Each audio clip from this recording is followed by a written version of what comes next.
Hi, Daly here for SevereMMA, standing alongside Richard Kiely, who's got the first finish of the night. How are you feeling? Yeah, I feel great. Fairly sure that should be stoppage at night without. I know it's early in the day, early in the card, but that was the sweetest knee I think that you'll see on in any fight. Definitely, and like as soon as it landed, we're standing in the back. We don't have seats out there, but I think the 5 or 6 people standing around me, as soon as they saw that go down, they were like, "Oh shit!" Like that, you know, that's fight over. And to be honest with you, I must say you were very respectful. You were going to follow it up with a couple of shots, but you waited a minute or two, and then obviously the referee stepped in quite quickly because once you land that type of shot, he was finished. Yeah, I was a bit hesitant to go in because I felt the connection. I knew it was such a good connection. The flip side is I know how strong Keith is. I was there. I hope this isn't a bad decision because I know he's a warrior and he'd get up and he'd run through walls. So, but look, I got the stoppage, so I was happy. And obviously his ground game as well. You know, sometimes guys get out to the ground and they're hurt, and then they might throw up an armbar, or triangle. So obviously you weren't falling for that crap. You know, I'm very conscious of his strong triangle and armbar game in particular. So yeah, I wasn't sticking my head anywhere that I shouldn't have been. Yeah, definitely. And you know, and you were talking with other colleagues there, just talking about cliches. And one thing you've broken my cliche.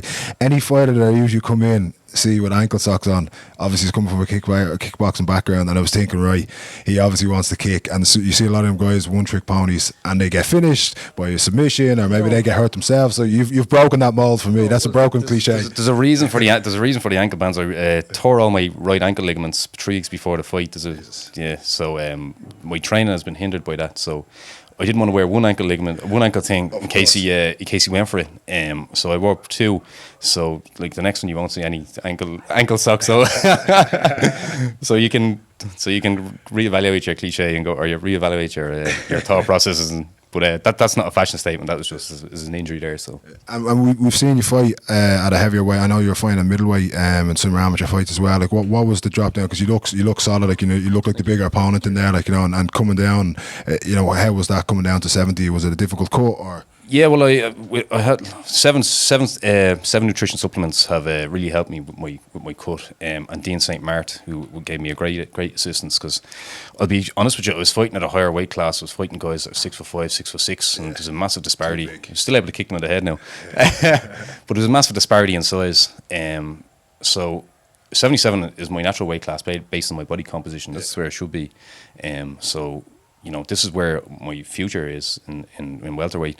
I fought up as far as 93 kilos, and you know, just taking fights. But that's silly. I'm going to be smart now and clever and fight and look after myself and fight in the correct weight class. So. Yeah. Look, I heard you call out, you know, the likes of Michael Van Page and Paul Daly. Why not? Why not? Who cares? Who cares? That's one thing I love to see, especially from the SBG fighters. Like, you know, they're brimming full of confidence. Sometimes it bites them in the ass. Sometimes it doesn't. You know. Well, come here. The two of them are stand-up fighters. I'm a stand-up fighter. I come from equally as impressive kickboxing background as Van Page. I come from full contact kickboxing background. So look, it's a fight. It's a good fight. It'd be an exciting fight. I'd imagine it'd be an early finish for him. But come here, it'd be a great fight. Why not? Look, you know, you're obviously you've got into the MMA game at a little bit of a later stage in your life, but it's great to see, you know, after getting that victory tonight. Obviously, we'd love to see you back in there quickly. We've already talked about BAMMA being on in Belfast in February, and then possibly again in the summertime. You'd obviously be looking to go to both of them because you got some great support here tonight. Yeah, the support has been phenomenal. Particularly, I just want to thank my partner Jade, who's had to put up with me, because I've been irritable and been very difficult to imagine. So, and she's been very supportive and helped me with my nutrition as well. So, thanks a million, Jade. Then and all my training partners, my coach Dave Roach and John Kavanagh. I can't say enough about them. I really can't. I know it's cliche to thank your coaches, but when I say I can't say enough about, particularly Dave, has been helping me one-to-one. You know, one-to-one.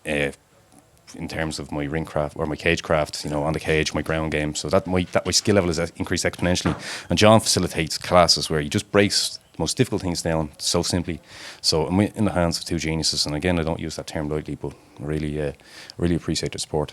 Yeah, look, you got the most important, as a married man, I know how important it is to let the missus know. You got the most important call out first there. So look, go home, enjoy your Christmas. We can't wait to see you back in there. Thanks a lot. Congratulations.